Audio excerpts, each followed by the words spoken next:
Dari sejumlah razia protokol kesehatan yang digelar aparat kepolisian, masih banyak warga dan pemilik usaha yang membandel. Mereka tidak mengindahkan protokol kesehatan, padahal aturan ini sudah lama dijalankan. Atas banyaknya warga yang tak patuhi aturan, polisi pun siap mengambil langkah tegas, termasuk memberikan sanksi atas masyarakat taat aturan demi menekan laju COVID-19.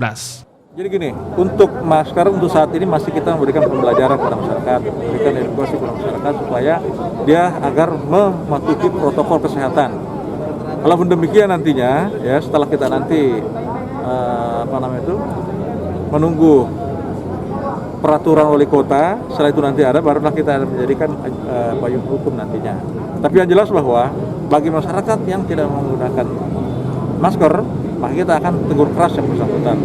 Ya, walaupun mungkin tidak ditindak, ya, tapi yang jelas bahwa kita berikan teguran keras kepada mereka. Nah, itu.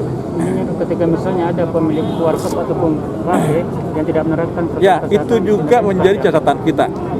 Menjadi catatan kita dari semua mereka, ya, para kafe-kafe yang tidak mematuhi hal ini, itu semua dicatat, dibikin pernyataan, dan itu akan disampaikan kepada wali kota dan Pak Gubernur.